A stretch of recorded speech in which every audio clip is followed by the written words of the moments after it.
दोस्तों, कैसे भाई आप सब। मेरे पीछे भाई बजाज चेतक जनवरी 2024 की लगभग 7-8 महीने पुरानी भाई गाड़ी है और इसका मैं आपको यहाँ पर बैकग्राउंड देता हूँ।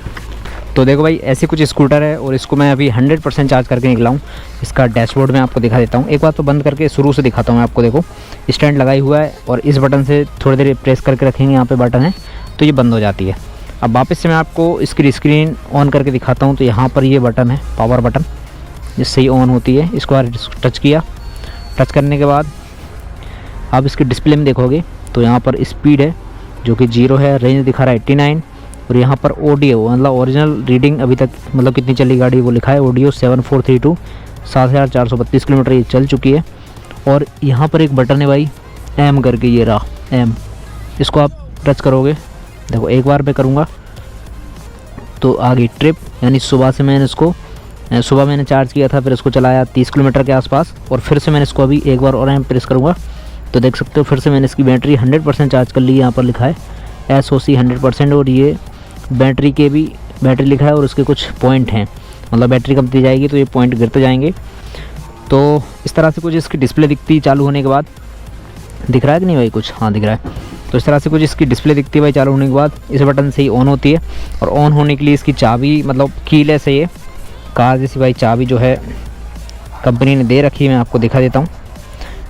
अगर इस गाड़ी को ऑन करना है तो भाई ये चाबी, इसकी जो चाबी ये अपने पास होनी चाहिए, ज़्यादा दूर नहीं होनी चाहिए इसके अपन। अगर ज़्यादा दूर चले जाते हैं तो ये जो है लॉक हो जाती है। वो मतलब की का रेंज बाद में टेस्ट करेंगे। फिलहाल मैं आपको यही बता रहा था कि ये अपने पास होगी तो ये बटन को अपन दबाएंगे, ये वाली को, तो ऑटोमेटिक ये स्क्रीन ऑन हो जाएगी और यहाँ पर न्यूट्रल लिखा जाएगा, N लिखा आ गया। अब इस गाड़ी को चलाने के लिए सिंपल सा है भाई, मैं आपको इसको चला के दिखाता हूँ। तो यहाँ पे कुछ बटने हैं, वो मैं आपको एक एक करके बाद में दिखाता हूँ। एक मिनट, स्टैंड थोड़ा हैवी है, लगता नहीं है। तो ये डी की बटन है, यानी ड्राइव यानी चलाने के लिए डी की बटन को दबाना पड़ेगा। तो ब्रेक दबा लो, जो कि मेरी ओला स्कूटर में सेम वैसे सिस्टम में ब्रेक दबाओ और एक बार डी बटन को प्रेस करना है। तो डी बटन को मैं प्रेस करता हूँ ब्रेक दबा के। तो यहाँ पे देख सकते हो ब्लिंक, कुछ टी की आवाज़ आई, मतलब बीप की आवाज़ आई और यहाँ पे डी लिखा गया, यानी अब गाड़ी चल सकती है। पहले यहाँ पे एन था, देखो स्टैंड लगा दूंगा तो यहाँ पे एन हो जाएगा, न्यूट्रल हो गई।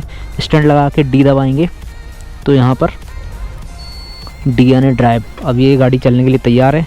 ये देखो एक्सीलेटर दिया, गाड़ी चलने के लिए तैयार है। तो इतना कुछ हो गया भाई। स्टार्ट कैसे करते बता दिया मैंने आपको।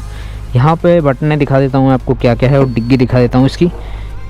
तो देखो भाई, डी मतलब ड्राइव चलाने के लिए और यहाँ पर एम मतलब जो शिफ्ट करते हैं अपन, ट्रिप में वगैरह, बैटरी वगैरह। ये देखो ऑडियो, ट्रिप, बैटरी देखना हो। और ये रहा इंडिकेटर, ये इंडिकेटर जलता है इस साइड वाला। जल भी रहा है कि नहीं? जल रहा भाई, इंडिकेटर जल रहा है। इसमें थोड़ी अलग ही डिज़ाइन दी। इस साइड का इंडिकेटर यहाँ से होगा और इस साइड का इंडिकेटर यहाँ से होगा भाई। ये देखो मीटर में भी जल रहा है, आवाज़ भी कर रहा है। तो पहली गाड़ी ऐसी देखी जिसमें इंडिकेटर अलग अलग साइड दिए भाई। ये देखो जल रहा है, मतलब मैंने ऐसी देखी पहली, बाकी आती होंगी तो वो मुझे नहीं पता। और यहाँ पर आर का बटन है, मतलब रिवर्स का। उसके अलावा डिग्गी और किसका, इसमें 2 डिग्गी भाई, एक ये वाली डिग्गी और एक ये वाली डिग्गी। तो यहाँ पर देखो दोनों का एक बार टच करोगे तो सामने वाली डिग्गी खुलेगी। ये देखो खुल गई। यहाँ पर टूल किट रही ये, और ये वही मेडिकल की प्लस फर्स्ट एड किट। इसको रख दो, इसको रख दो। और यहाँ पर अंदर ही भाई बरसात में दिक्कत ना हो इसलिए मोबाइल चार्जिंग पोर्ट कह सकते हैं और पावर बैंक चार्जिंग पोर्ट अंदर ही दिया है। तो ये रहा भाई USB चार्जिंग पोर्ट। तो पहली वाली डिग्गी को लगाते हैं। अब इसको थोड़ी देर प्रेस रखेंगे, एक बार टच करेंगे तो सामने वाली डिग्गी खुलती है। अब उसको थोड़ी देर अपन प्रेस करके रखेंगे तो ऑटोमेटिक पीछे आवाज़ आ गई, पीछे वाली डिग्गी खुल चुकी है। ये देखो। तो गाइस, मैंने अभी आपको दिखाया गाड़ी की बैटरी 100% फुल चार्ज। तो इसको अपन भाई बिल्कुल 0 करेंगे, यानी कितनी रेंज ये देगी वो अपन चेक करेंगे कि 0% होने पे ये कितने किलोमीटर जो है चलती है। तो डिग्गी ये रही, अच्छी खासी डिग्गी है। इसमें गोप्रो का ये डिब्बा, ये भाई चार्जर है इसका, दिखाता हूँ मैं आपको। ये चार्जर है भाई। और ये सारा सामान मैं अभी छोड़ने वाला हूँ घर पे, क्योंकि मेरे पास जितना ज़रूरत सामान है वो है जोमेटो का एक ये रेनकोट, और कोई भी फूड का पार्सल रहेगा तो इसमें मैं आराम से रख सकता हूँ। मतलब कितने किलोमीटर चलेगी वो अपन टेस्ट करेंगे भाई। जोमेटो में ही पैसे भी कमाएंगे और गाड़ी का रेंज टेस्ट भी हो जाएगा। तो इतना स्पेस कुछ आता है इसमें, एक हेलमेट आराम से बन जाएगा और गाड़ी का चार्जर रखा जाएगा। चार्जर मतलब ऐसे खड़े में रखा जाएगा, खड़े में भाई यहाँ कहीं रखा सकता है, और हेलमेट आ जाएगा भाई, कोई दिक्कत नहीं। तो एक हेलमेट, चार्जर, इतना स्पेस इसमें मिलता है भाई। अब इसको मैं वापस जमाता हूँ। तो एक हेलमेट, एक चार्जर आराम से रखा जाएगा भाई, इतना स्पेस जो है डिग्गी में मिलता है। तो चलो वापस से अपना सारा सामान जमाते हैं इसमें। और यहाँ पर ये लगेज करियर है, एक बार टच करेंगे। मैक्सिमम 3 kg 3 किलो तक का वजन इससे अपन लटका सकते हैं। तो फिलहाल इसकी ज़रूरत नहीं है, इसको लटका वापस अंदर कर दिया। मतलब हेलमेट वगैरह लटकाने के लिए बढ़िया चीज़ है। इसमें इस साइड दिया, ये बहुत अच्छी है। इस साइड देते हैं तो उसमें थोड़ी प्रॉब्लम होती है, क्योंकि अपन बीच में कुछ सामान रखते हैं तो फिर रखाता नहीं है। ये बढ़िया है, इस साइड दिया है तो ये अच्छी चीज़ है। तो इस साइड की मैंने सारी बटनें आपको दिखा दी। इस साइड की लाइट का है हाई बीम, लो बीम, देख सकते हो ये रही। ये ब्लूटूथ वगैरह के लिए है, ब्लूटूथ कनेक्ट कर लो। ये हॉर्न तो आपको पता ही है, बजा के दिखा देता हूँ। देखो सब कुछ दिखा दिया लगभग, कुछ छूटा तो नहीं छूटा भाई। चलो अब फटाफट से इसकी रेंज टेस्ट करने चलते हैं। ये तो रहा भाई स्कूटर का वॉक अराउंड। अब चलते हैं फटाफट से स्कूटर चलाने, कि भाई स्कूटर चलती कैसे है और क्या कुछ इसकी खासियत है, और कितना जो है 100% बैटरी चार्ज करने के बाद ये चलेगी। चलो let's go to drive mode. और कल मैंने भाई का जो वीडियो बनाई उसमें लाइट भी नहीं जलाई थी। लाइट इस बटन से जलती है, रात में ज़्यादा समझ में आती। ये दोनों जल रही हैं।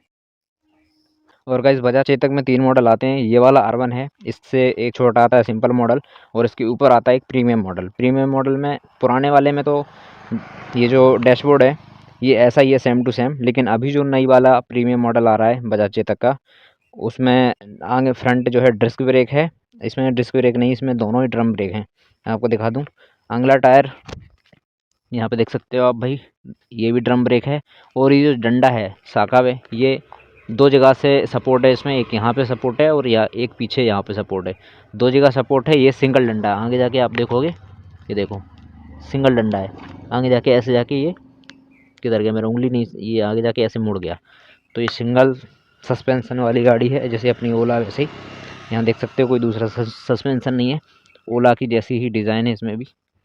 पीछे भी सिंगल सस्पेंसन है, और पीछे भी ड्रम ब्रेक है जो कि मोटर के साथ ही अटैच है। मोटर के साथ ही नहीं कहेंगे अपन, मोटर से अलग अटैच है। कल मैंने आपको मोटर और वो दिखाई दी थी। ब्रेक देख सकते हो, ये रहा ड्रम ब्रेक, ये रही मोटर यहाँ से यहाँ तक, ये पूरा। तो ये R1 वाला मॉडल है जो कि 132 में उन्होंने लिया था। प्रीमियम इससे महंगा आता है। उसमें डिस्क ब्रेक आ जाता है, डिस्प्ले आ जाती है। तो ये जो रिवर्स वाला है ये जब एक्टिवेट होगा, जब ये एक्टिवेट करके कोई सर्विस लेंगे। और यहाँ पर ये स्पोर्ट मोड लगता है, यहाँ न्यूट्रल, यहाँ ड्राइव, यहाँ इको, यहाँ स्पोर्ट। तो स्पोर्ट वाला मोड का एक्टिवेट ही नहीं हो रहा था, तो मैंने ओनर से पूछा ऐसा क्यों भाई। तो उन्होंने बोला कि एक्टिवेट वाला जो सर्विस है 10,000 के आसपास का, उसको खरीदना पड़ता है, उसके बाद ही ये दोनों मोड जो है एक्टिवेट होते हैं। तो उनको ज़रूरत थी नहीं ये रिवर्स वाले की और स्पोर्ट मोड की, तो उन्होंने एक्टिवेट वाला जो फीचर है उसको नहीं लिया। और इसलिए इसमें जो है ये स्पोर्ट मोड और रिवर्स मोड दोनों काम नहीं कर रहे।